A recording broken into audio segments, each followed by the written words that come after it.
German sugar baker. Recording in progress. Recording in progress, as you heard. Who made their lives here in the East End of London during the 18th century. My name is Rick Jones. I have the honour of representing the committee that looks after this historic building. As you can see, we have builders in at the moment. Those of you who are present, and it's lovely to see so many of you here this evening live in the church. Those of you online, you'll just have to take my word for it that the builders are here, and the side aisles have plastic up, and there are tarpaulin sheets over a few building works to be done.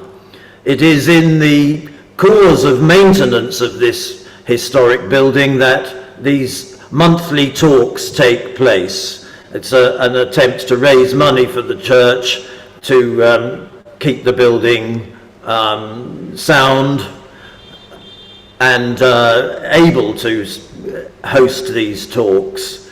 Other events take place here occasionally. It's used as a film location. As you can see, it's hardly changed in 260 years, still with its box pews and its German memorial boards, its wheezy organ, which was installed in the 19th century.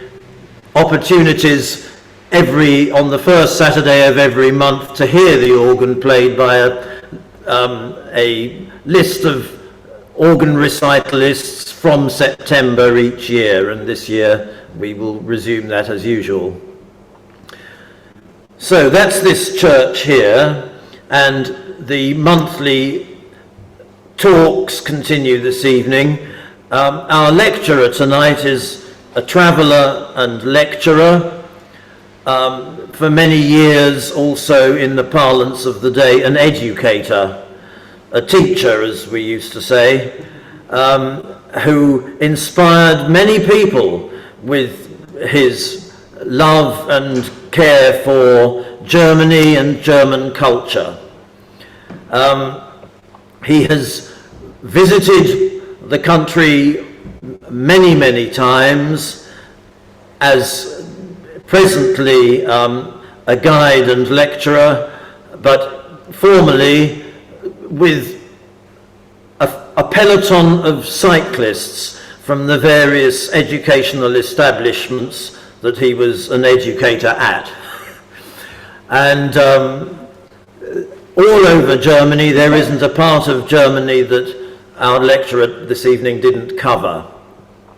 I speak from experience because he was also my teacher of German from the earliest days. In fact, we go back about 44 years, I think it is now.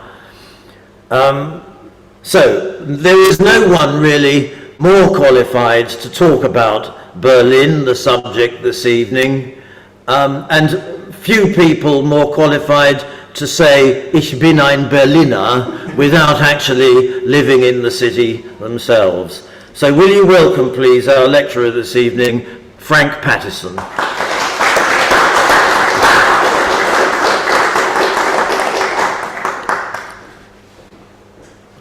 This is the difficult bit.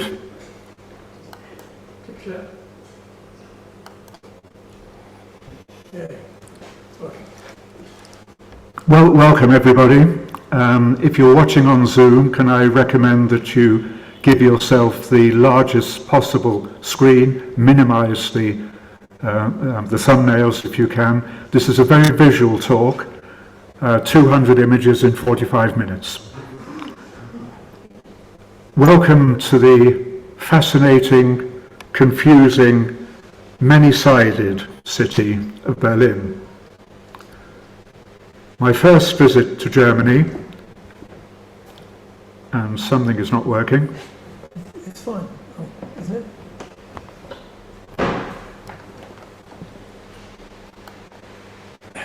Good, there we are.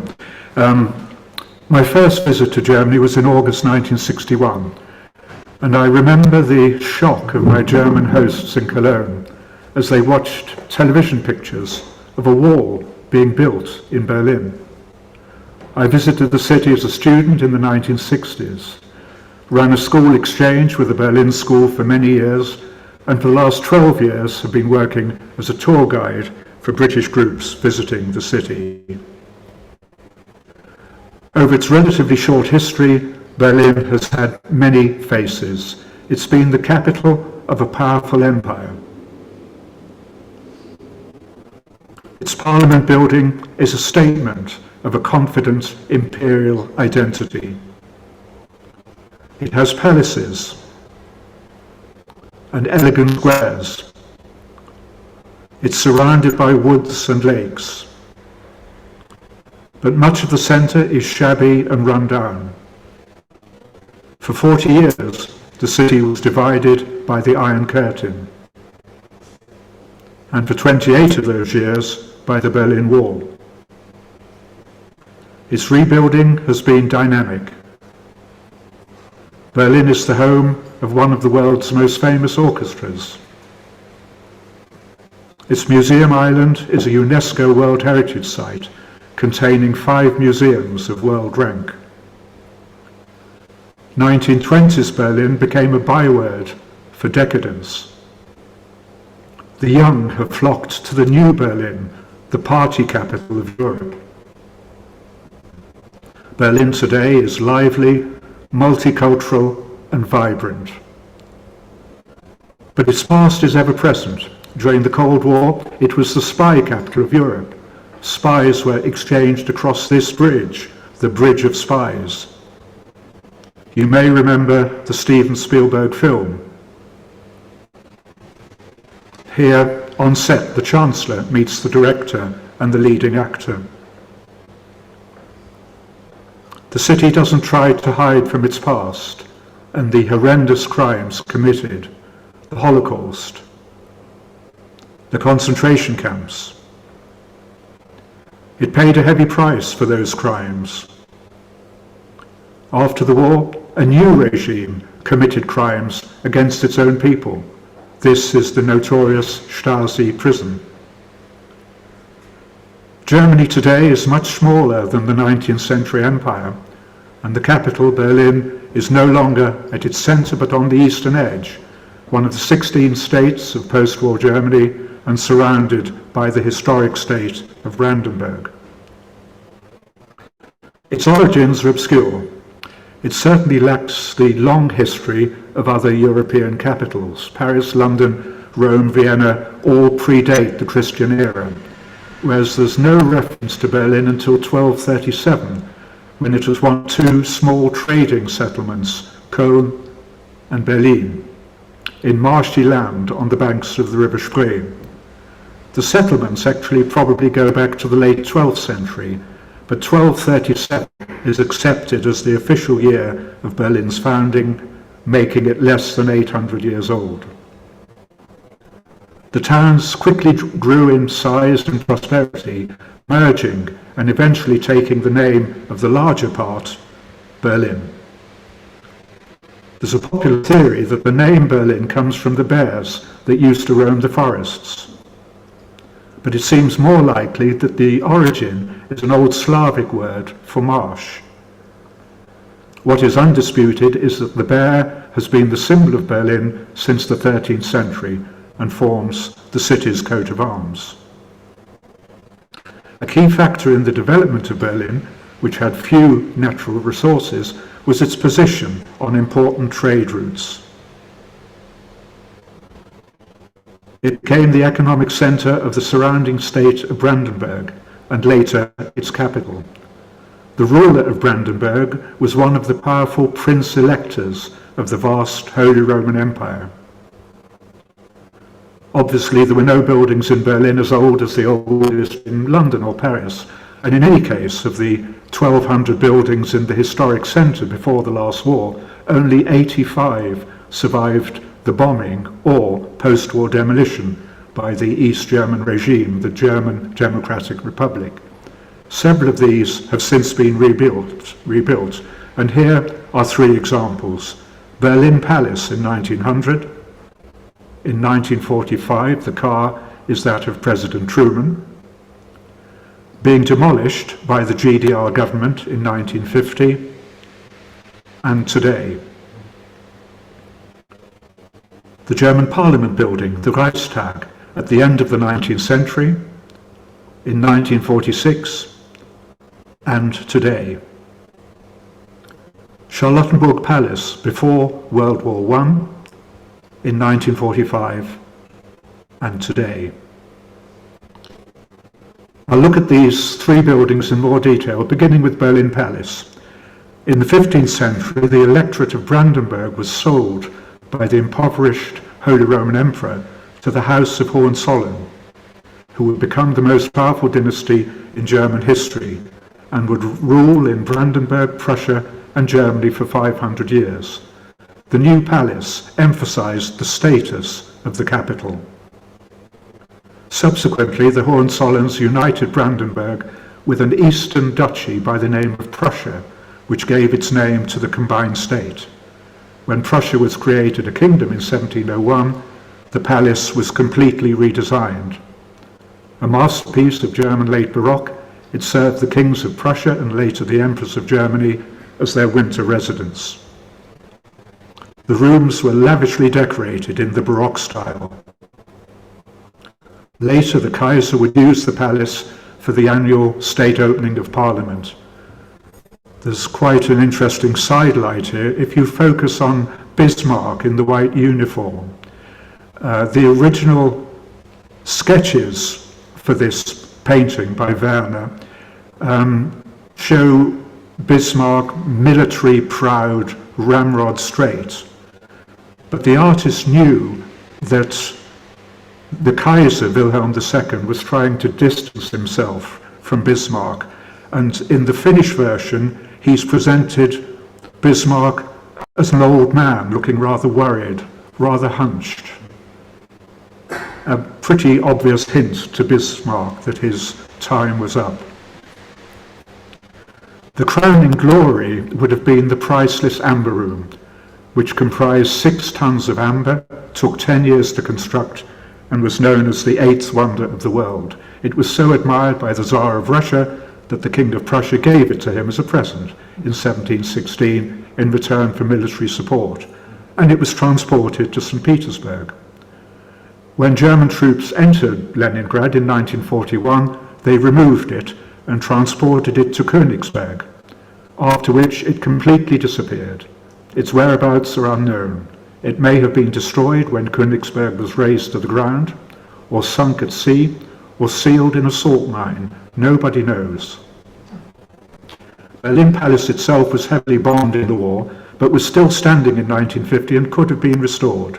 However, it was situated in the Russian zone of divided Berlin, and since it was seen to represent the monarchy, the East German government demolished it, replacing it with a vast open square named after Marx and Engels and a parade ground.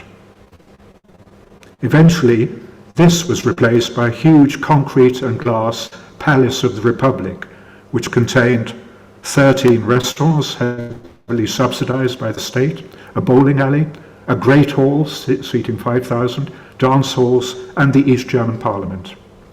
After German unification, and after much angry debate, the controversial decision was taken to demolish it and rebuild in its place, at a cost of 590 million euros, the Baroque Royal Palace, now called the Humboldt Forum after the 2 distinguished brothers, Alexander and Wilhelm von Humboldt.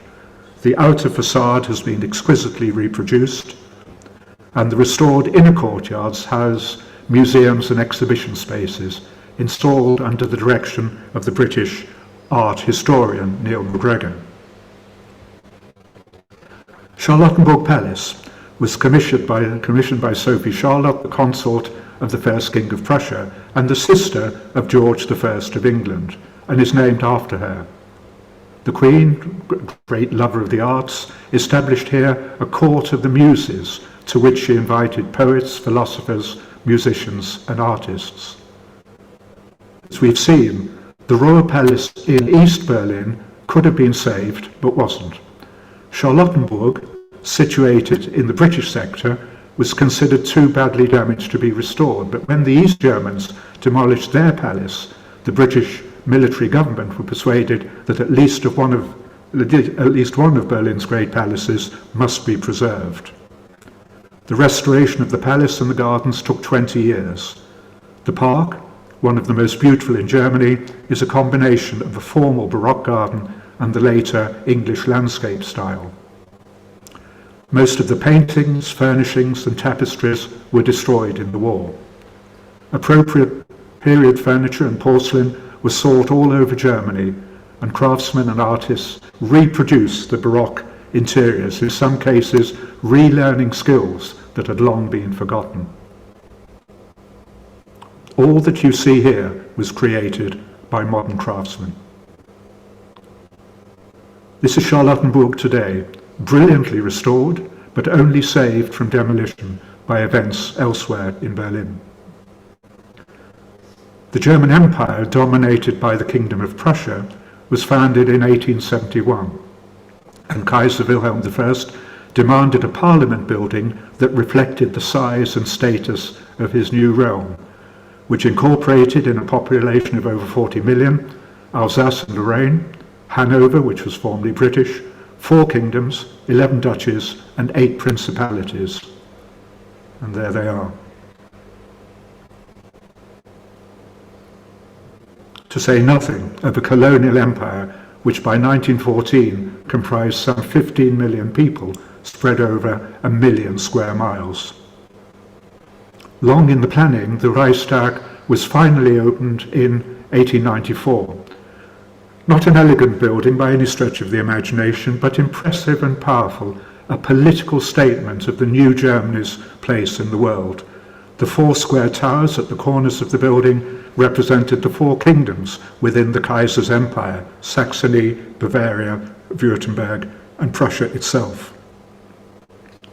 The architect had designed an inscription above the entrance, Dem Deutschen Volke, to the German people, but the new Kaiser Wilhelm II considered this too democratic and forbade it, at least until 1916, when he needed popular support.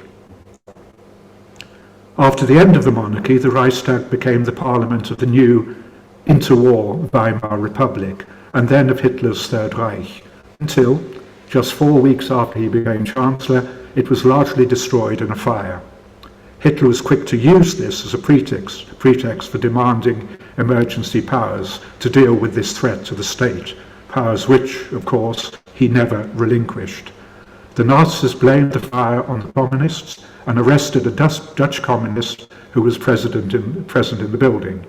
He was put on trial and executed, though his guilt was never proven. Only a few years ago did his family receive an official pardon from the German government. This is one of the most famous images of the 20th century. The Russians were conscious of the symbolic importance of the former parliament building, and when they entered Berlin in 1945, they raised the red flag from the top of the Reichstag, while the bullets were still flying.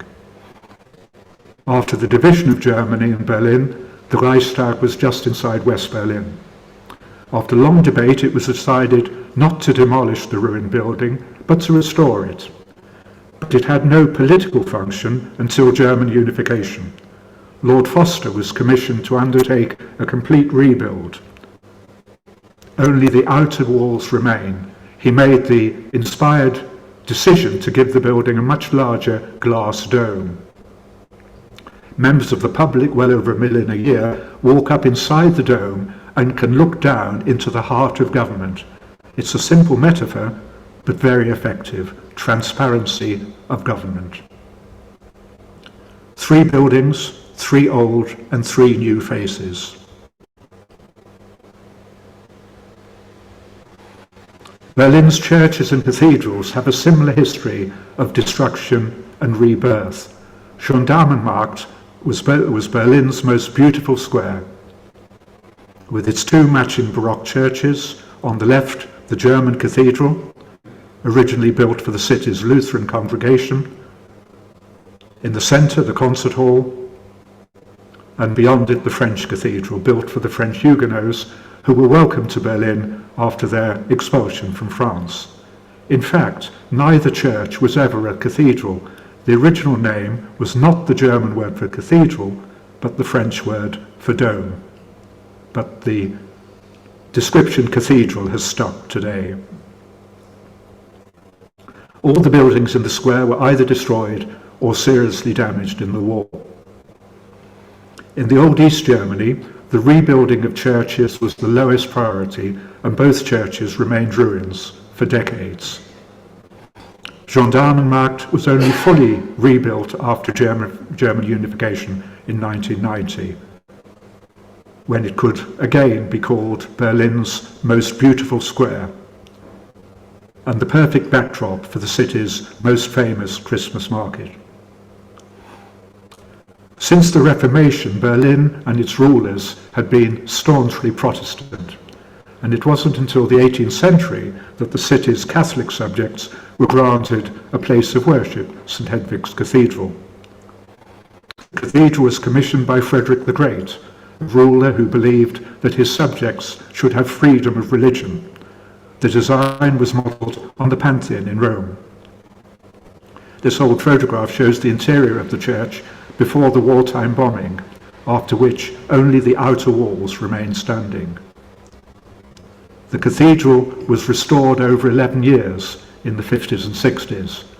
Churches in East Germany were given huge financial support by the churches in the West, hard currency which the regime was more than happy to receive. The West contributed well over 500 million marks to the rebuilding and maintaining of churches in East Germany.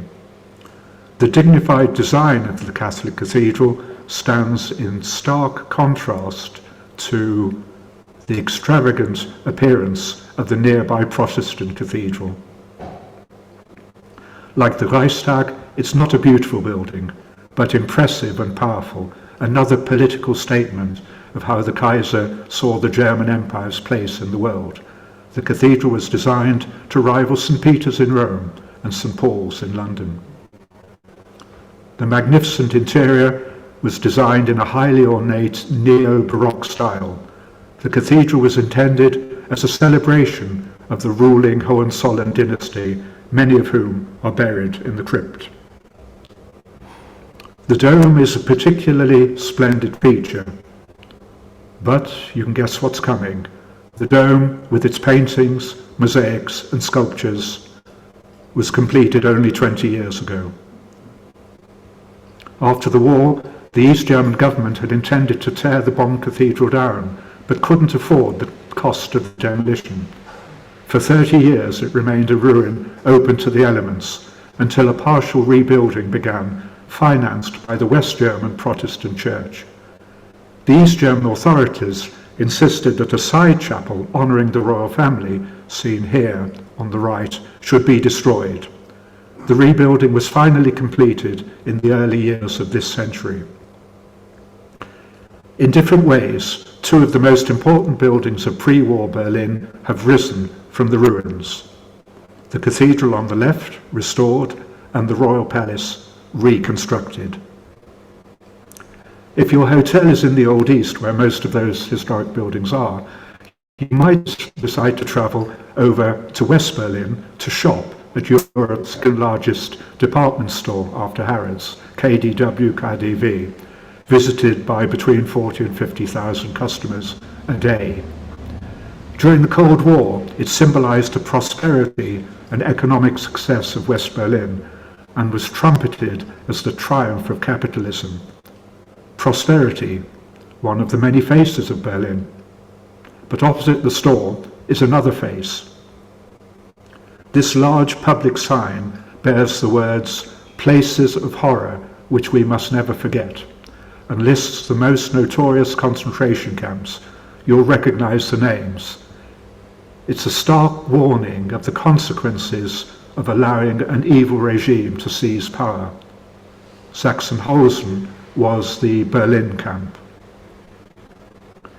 At least 30,000 prisoners died in Sachsenhausen from causes such as exhaustion, disease, and malnutrition.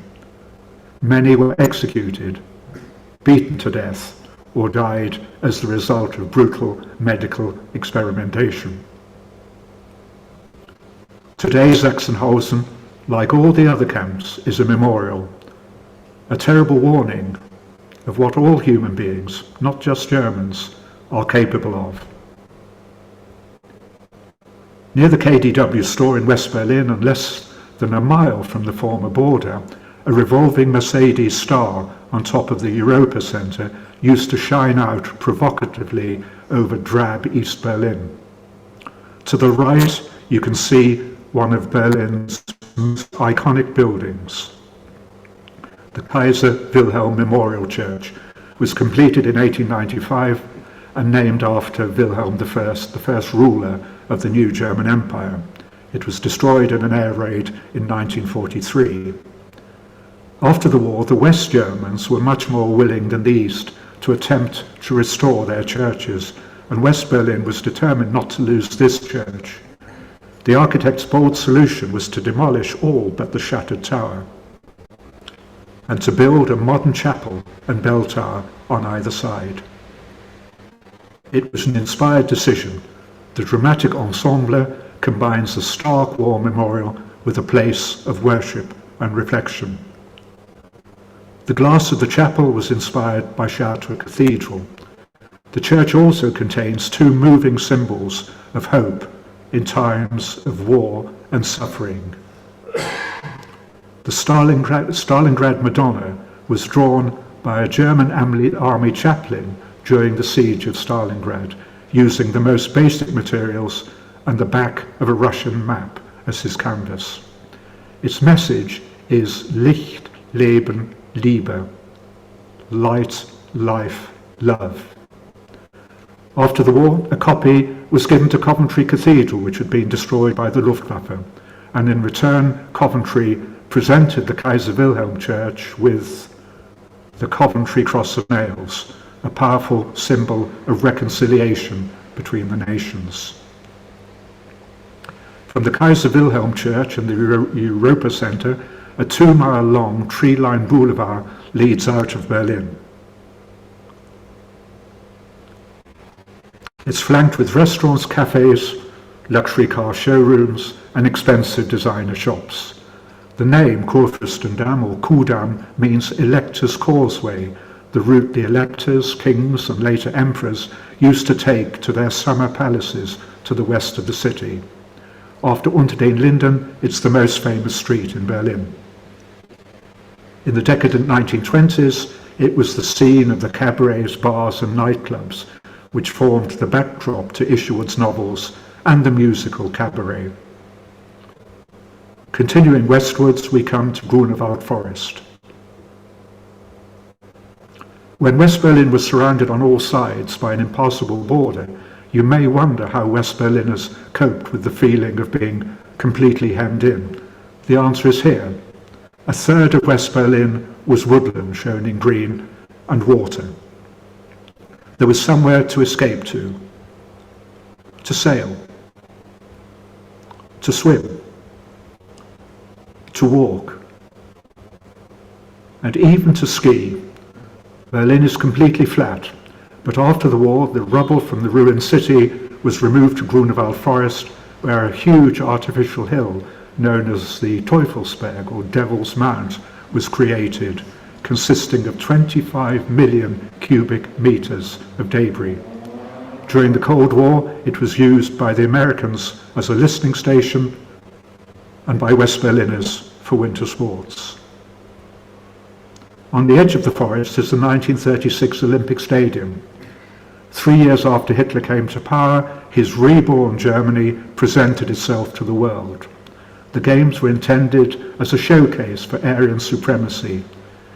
In the event, the outstanding athlete with 4 gold medals was a black American, Jesse Owens. The stadium will be used for the final of this summer's European Football Championships. In the distance, about 8 miles away, we see the television tower. We are back in the centre of the city and therefore in the old East Berlin. The tower was built as a broadcasting facility and an emblem of East Germany's technological progress under communism. When it was built, it was the fourth highest structure in the world and is still the third highest in the EU. It became the proud national symbol of the German Democratic Republic, though pride was tinged with embarrassment. When the sun came out, the sign of the cross appeared, shining out over the capital of atheist East Germany. The locals were quick to name it the Pope's Revenge. The television tower is now, with the Brandenburg Gate, the symbol of a united Berlin. It's a short walk to the cathedral and Berlin's most famous street, Unter den Linden. Unter den Linden is Berlin's main boulevard and has staged great occasions of state like the Mall in London.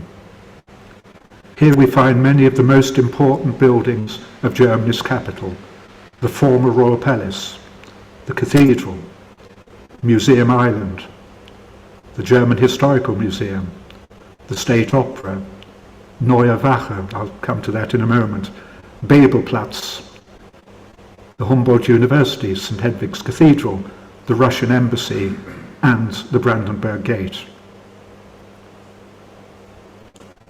Berlin is a relatively new city and has only one UNESCO World Heritage Site, Museum Island, created over a 100-year period and consisting of 5 museums of world rank.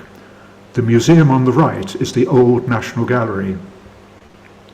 This gallery concentrates on 19th century Romantic artists, most notably Caspar David Friedrich, best known for his landscapes with contemplative figures silhouetted against a night sky or morning mist.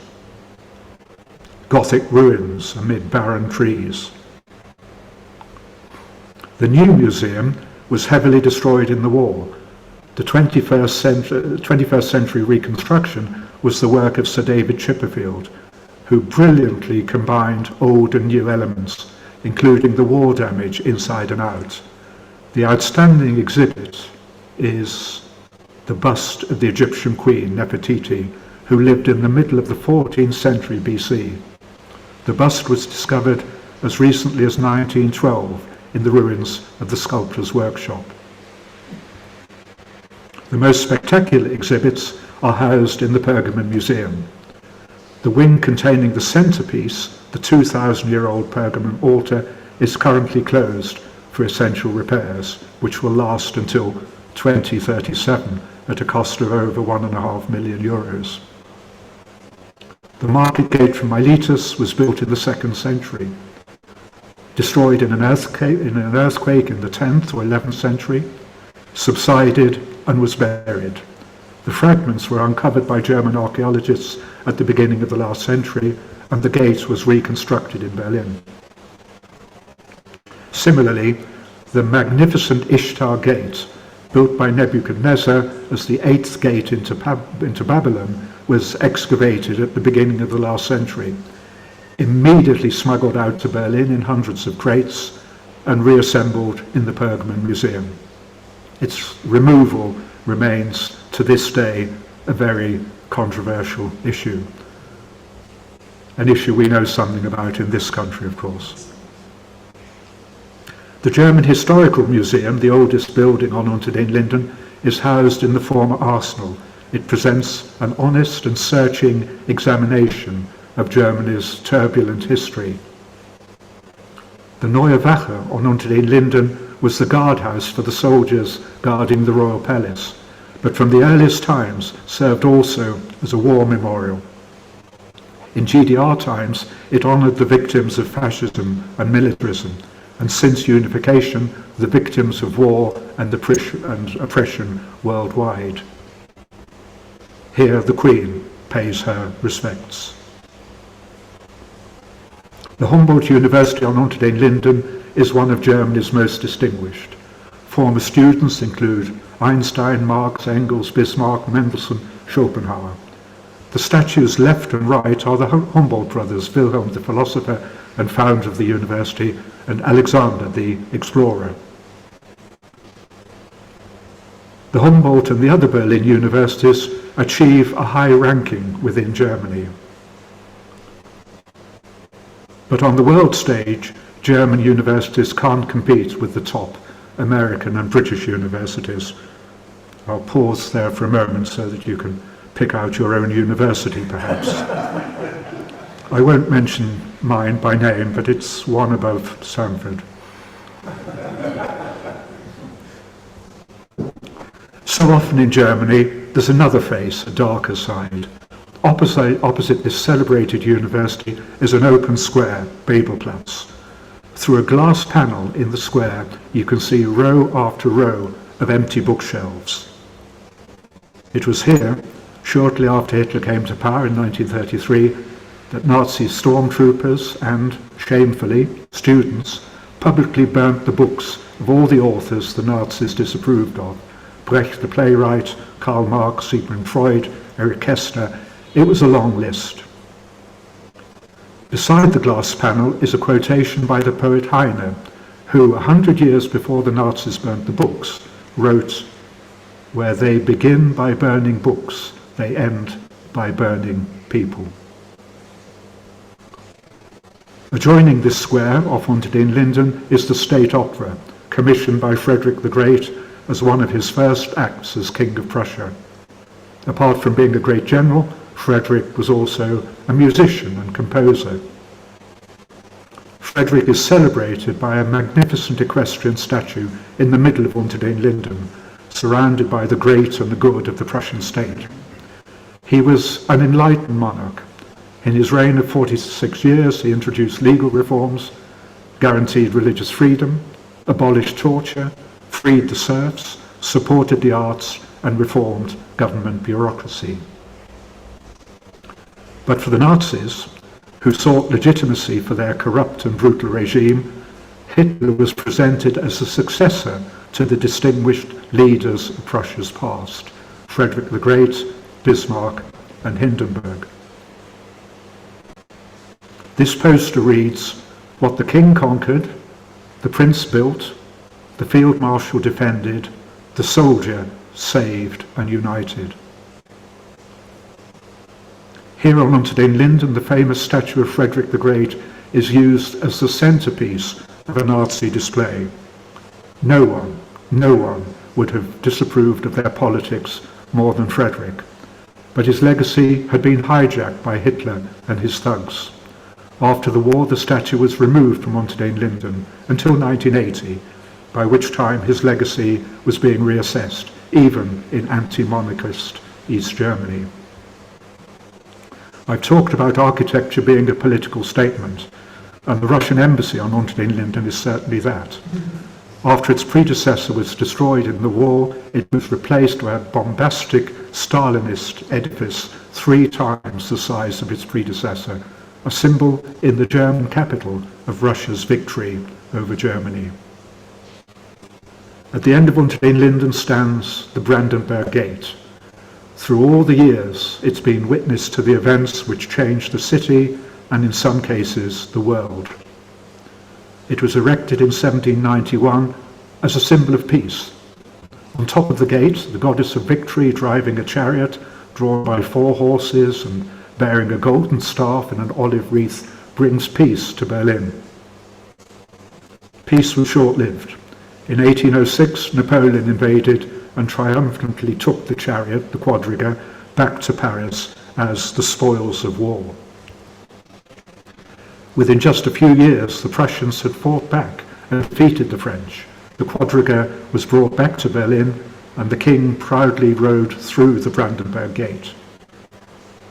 But now the goddess carried a lance bearing the Prussian eagle and the Iron Cross, the symbol not of peace, but of Prussian power. When Germany became an empire in 1871, after defeating Denmark, Austria-Hungary and France, the Brandenburg Gate was the symbol of a confident, powerful nation. By the end of the 19th century, Berlin had grown elegant and prosperous, probably the only time in its history when it was truly a world city. The Brandenburg Gate was the place to be seen.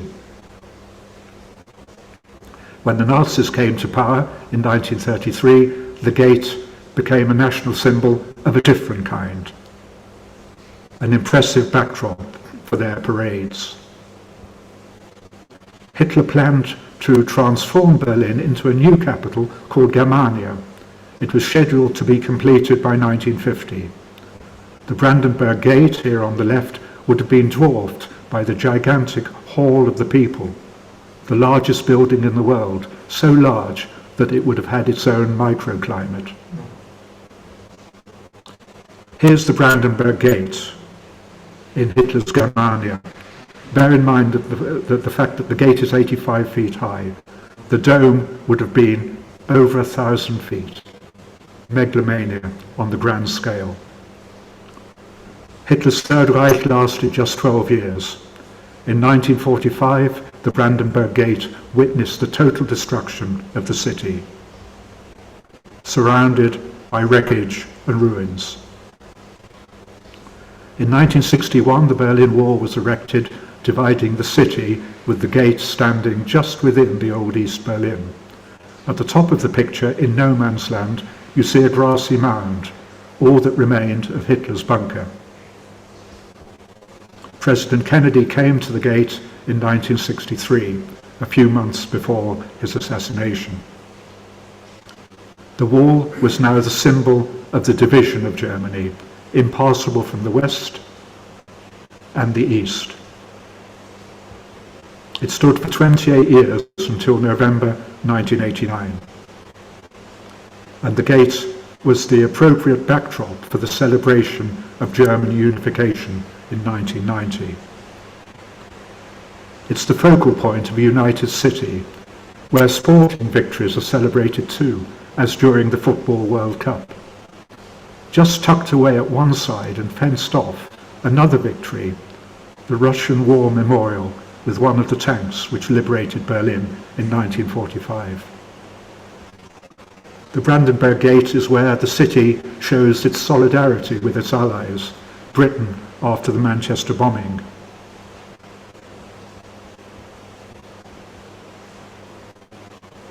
And where foreign guests are welcomed. But the past which the gate has witnessed doesn't go away. Tourists can't fail to be aware of the vast open-air Holocaust Memorial just a few yards away on the former no man's land. But first we'll continue through the Brandenburg Gate to the Victory Column, which celebrated Prussia's victories over Denmark, Austria-Hungary and France in the 19th century. The figure on top of the column is the goddess of victory. Hitler had the column moved from its original site so that it was in a direct line from the Brandenburg Gate. In the early years of the war, his armies would march along Unter den Linden, through the Brandenburg Gate to the Victory Column. Very symbolic. But we return to this site, to the side of the Brandenburg Gate, to the vast Holocaust Memorial honouring the memory of the murdered Jews of Europe. It opened in 2005, the work of an American, Peter Eisenman. It consists of over 2,000 concrete slabs of irregular heights and sizes, some set slightly askew. The ground slopes, and you can easily become disorientated. The memorial is very controversial. I always bring my groups here. Some are completely unmoved. Others feel that they're going down and down and down, and there's no escape. Some are reminded of the rows of huts at the concentration camps, or of thousands of unnamed victims. Eisenman himself never said what he had in mind. With a rather pleasing historical irony, the site of Hitler's underground bunker is adjacent to the memorial to the murdered Jews. It's been sealed off and lies underneath a car park, but a sober, low-key information board explains that beneath your feet, the last days of the Third Reich were played out. Nearby is an exhibition which never fails to fascinate my groups and which attracts more visitors than Museum Island and the Reichstag, the topography of terror. Next to the Berlin Wall, the remains of which you can see in the background, are the cells of Gestapo headquarters, where opponents of Hitler's regime were imprisoned and tortured. Within the bare walls of the Gestapo cells, Hitler's rise to power is described. The persecution of the Jews who were forced to wear the yellow star. To see this display in the cells of Gestapo headquarters is particularly moving for me. My German master was imprisoned in one of these cells, but was released, thousands weren't, and escaped to England. His passport is marked with J for Jew. Unlike all Jewish men, he was obliged to add Israel as a second name. All women were forced to add the name Sarah. The exterminations perpetrated by Nazi Germany are presented in chilling detail. Nor did the persecutions end with the defeat of the Nazis. During the 40 years of the GDR, over 11,000 opponents of the regime were incarcerated here in the Stasi prison in Berlin, one of 17 in the former East Germany. Some prisoners were tortured physically, most psychologically. Returning to the site of the Gestapo headquarters and the remains of the Berlin Wall, we see in the background one of the few surviving edifices of the Nazi period. As I said earlier, the Nazis planned their buildings on the grand scale, emphasizing the power of the state. This monumental, monolithic construction, containing over 2,000 offices and 7 kilometers of corridors, was built next to Hitler's chancellery as the headquarters of Göring's air ministry. Incredibly, it was one of the few buildings which the RAF didn't flatten. Today it's the German Ministry of Finance. Following the line of the Berlin Wall for a few hundred yards from the former Gestapo headquarters and the air ministry, we come to Checkpoint Charlie, now very touristy in a rather unpleasant way. But none of us who can go back to 1961 can forget that American and Russian tanks faced one another barrel to barrel across Checkpoint Charlie just 2 months after the Berlin Wall split the city. And we really thought that this was the start of World War III. As the world held its breath, President Kennedy, who'd previously been bullied by Khrushchev, stood firm, and the Russians backed down. In its relatively short existence, Berlin has had a turbulent history. The architecture reflects this. It's a confusing mix, nothing more than a few hundred years old, Baroque, neoclassical, a reconstructed 18th century palace beside a communist-era tower, exciting modern structures, but also communist-era council blocks encroaching right into the historic centre. Run-down and abandoned buildings, scruffy graffiti-covered walls, monumental Nazi architecture, the residue of Prussian power, memorials, a city not really at ease with itself. John Kampfner ends his recent excellent history of Berlin and its many faces with these words: Berlin does not come together, but it somehow hangs together. It is still a work in progress, as it almost always has been. It is not a city in the conventional sense, but a succession of ruptures, each superimposing itself on what came before. Each era creates a new set of buildings and a new set of inhabitants, each embarking on the never-ending task of reinvention. I end this presentation with Berliners enjoying themselves, listening to their uplifting anthem, Berliner Luft, played to an audience of 22,000 by the Berlin Philharmonic in the theatre in the forest, as we revisit images of the many faces of Berlin, I hope with musical accompaniment.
say, thank you very much, Frank, for that wonderful tour through the history and pictorial presence of Berlin. It's always very strangely poignant to hear such uplifting, happy music with the story that goes along with it. So thank you very much for that excellent lecture. Now, there is time for some questions if anyone would like to ask anything now, and Immo, if there's anything online.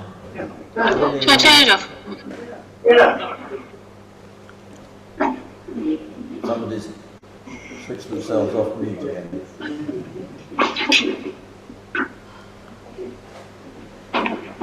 When you take your groups into Berlin, Frank, what is the first thing that you introduce them to?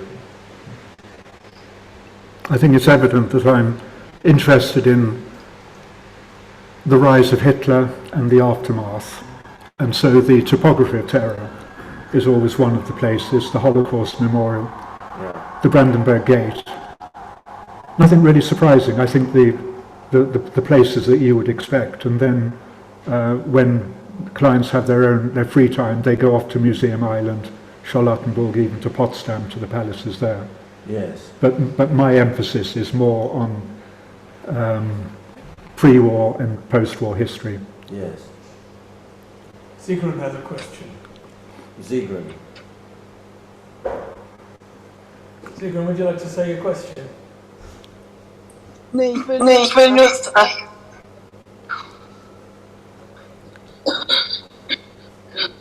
Go on, Sigrid. No. Sigrun is a member of the congregation here when it was a Lutheran church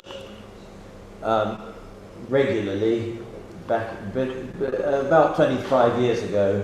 That it ceased to be a church with a congregation at the end of the last century, and Sigrun is one of our cherished members of the congregation from then.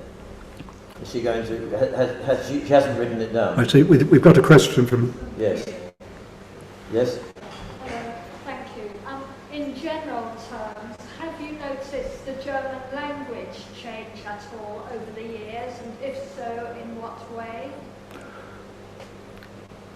As I'm sure you know, the French get very annoyed that English is taken over, particularly amongst the young. That's happening in German as well. A lot of computer vocabulary, for example, a lot of young people's vocabulary. But as far as I'm aware, that the Germans have accepted it. They've been very relaxed about it. In terms of the formal language, the case structure and so on, that I taught some of these guys at school, that remains. But the vocabulary is changing, but in a way that is welcomed. Not if you're a German person living here. Some of the English words that they use make me cringe because they use them in a completely incorrect way, because there was no way I will ever get myself a body bag if I want a bag that I can strap on, and there's certainly no way that I've ever worked in the home office either. But then they use English words that add a German ending. That drives me completely nuts. I'm a pedantic linguist, by the way. Oh, good. I've got Sigrid's name appearing on the screen, Sigrun's name. Any more questions within the hall? Yes. Just a very quick question. The great artist.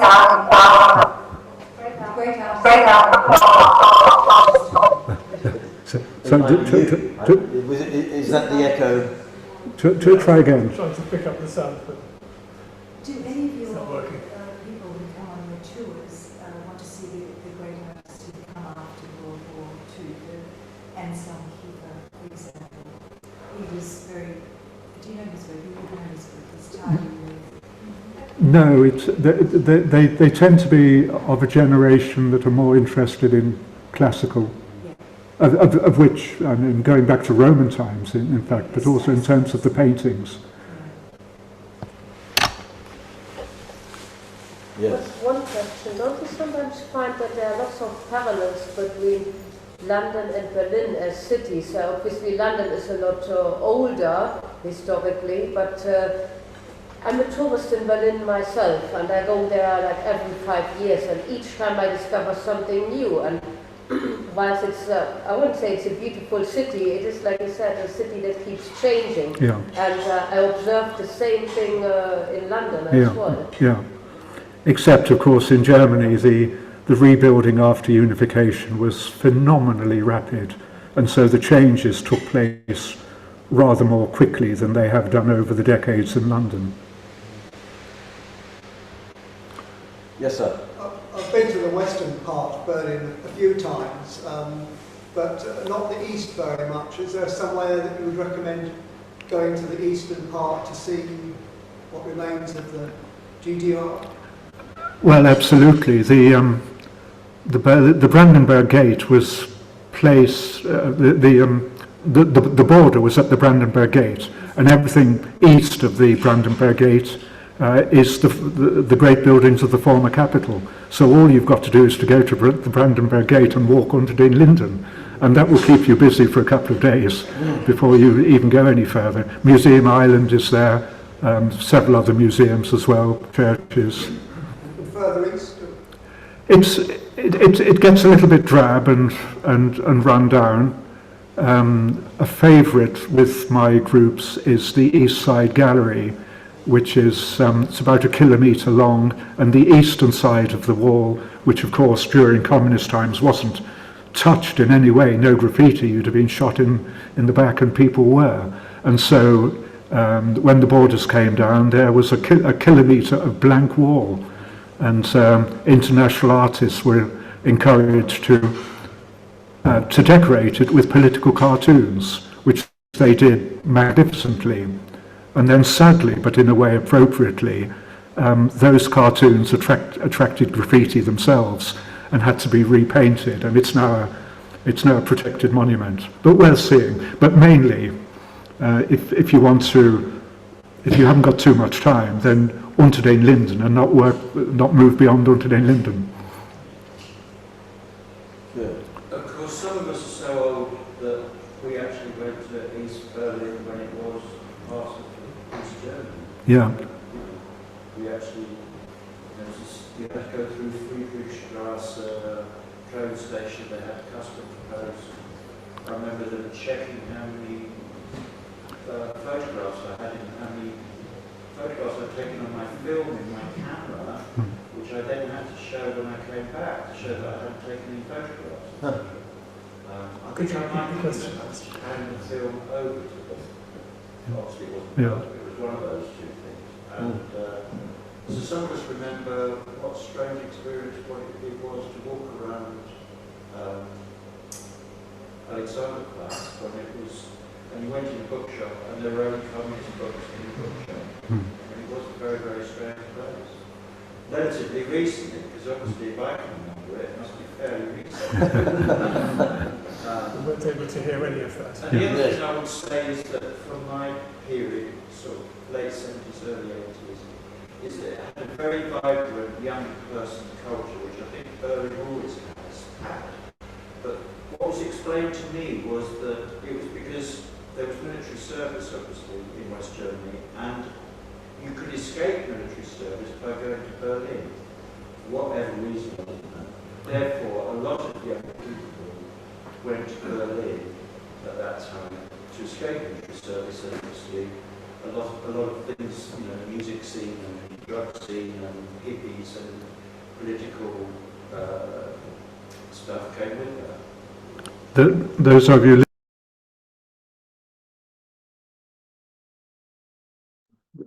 points that were brought up. Okay, speak.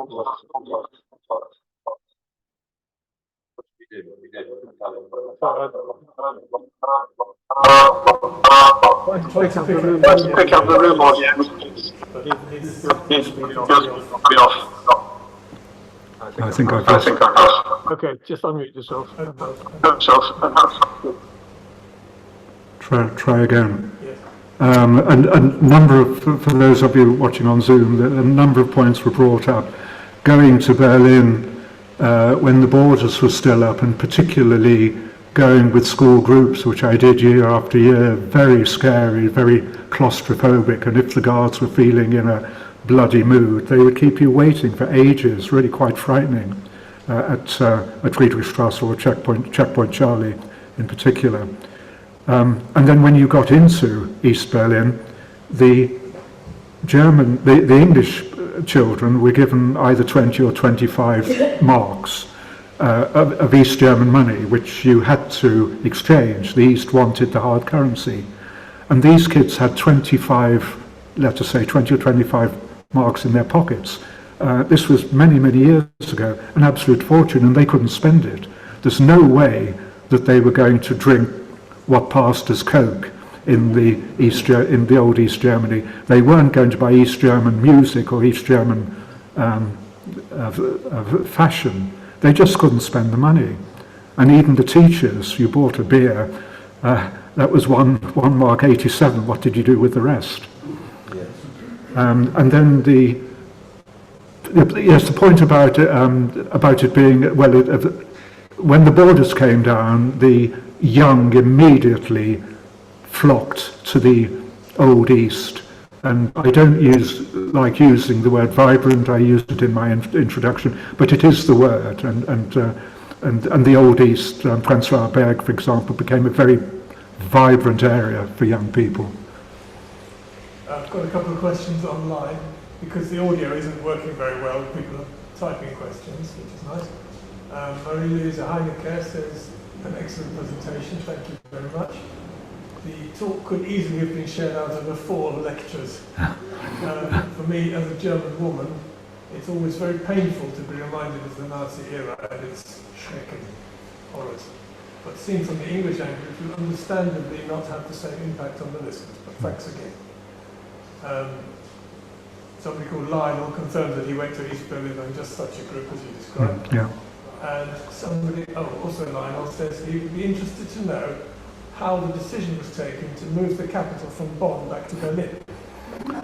Well, when the two Germanys came together, there was only one choice, wasn't there? It had to be Berlin. But it didn't work out like that. It was a very close-run thing. There were certainly vested interests, people living in the West. But there was also a feeling that Berlin was tainted. So why not keep the capital as Bonn?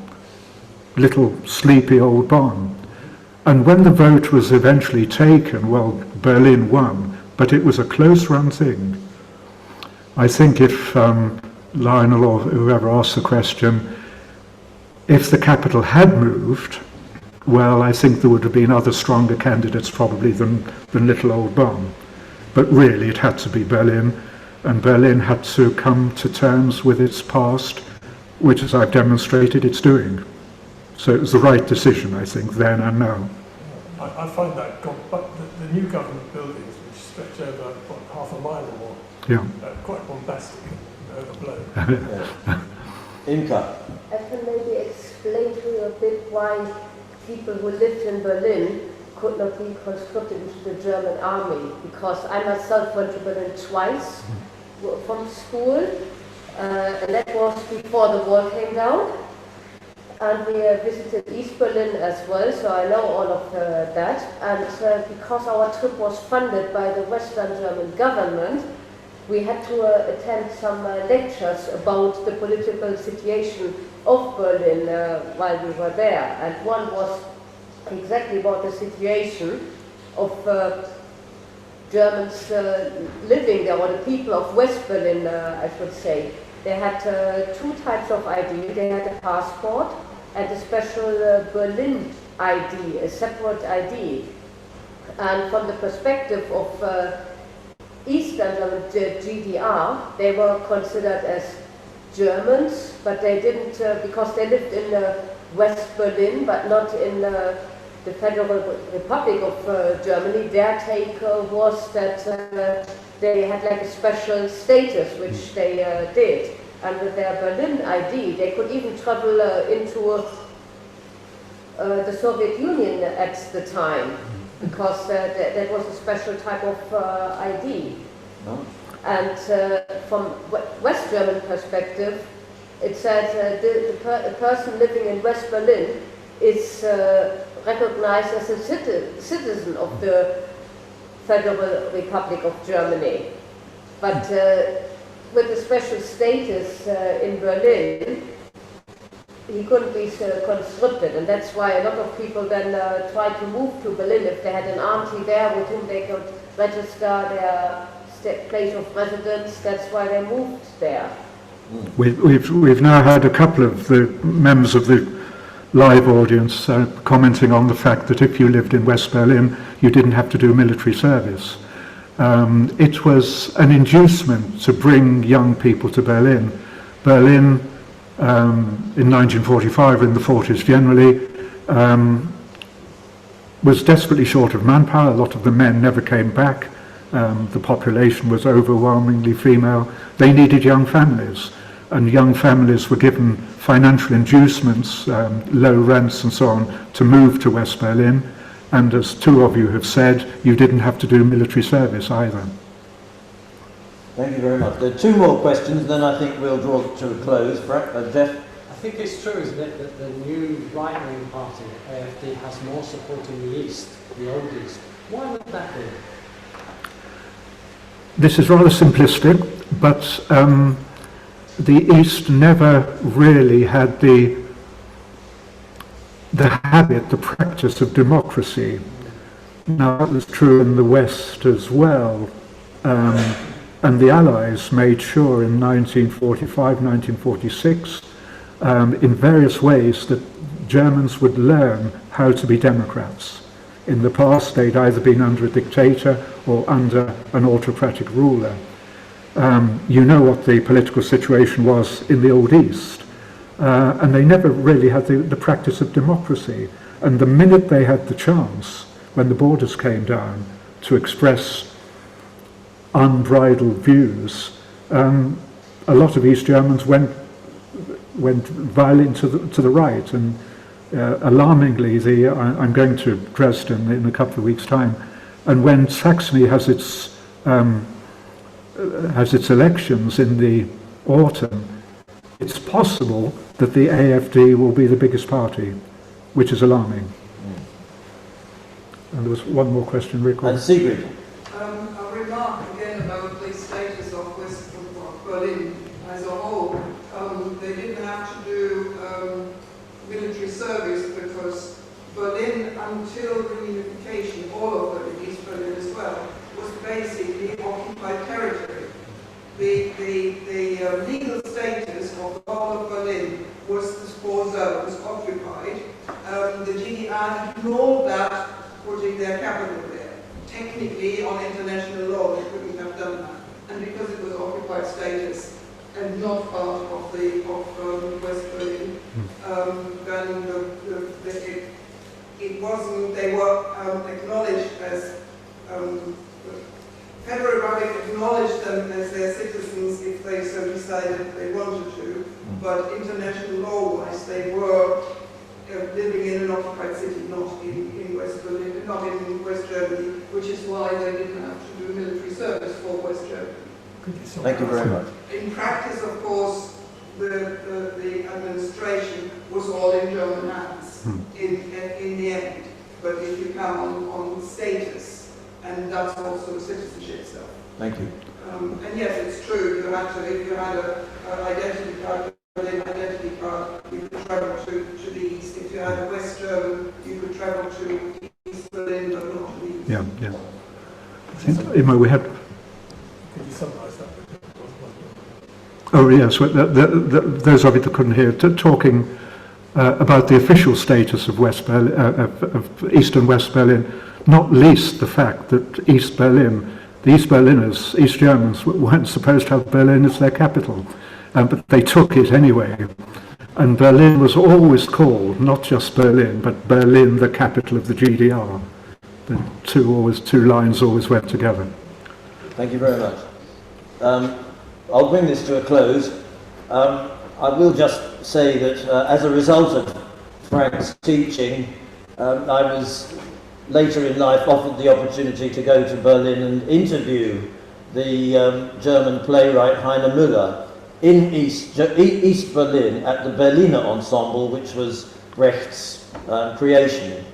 And on the subject of cheap beer, Heine Müller kept me waiting for, I think, more than 4 hours before the interview took place. I was sitting in the Berliner Ensemble bar area waiting, and it occurred to me that I could do something that I've always wanted to do, and that is to say, all the drinks are on me, to the whole bar. And there were about 30 people in there. It cost me, I think, less than £50 in English money.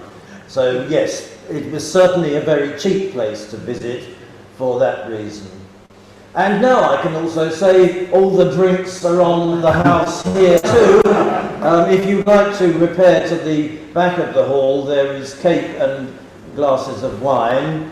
One further thing is that in 4 weeks from now, the 3rd Tuesday of June, another of these talks takes place.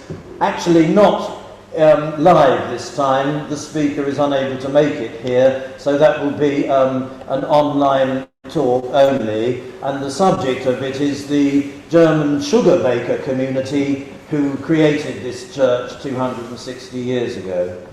So I'll be sending out notices to those of you who are on the emailing list. But now I'd just like to thank Frank once again for such a tremendous talk this evening. It's been very moving seeing the pictures again, hearing the history of Berlin, and please thank Frank for me with a round of applause.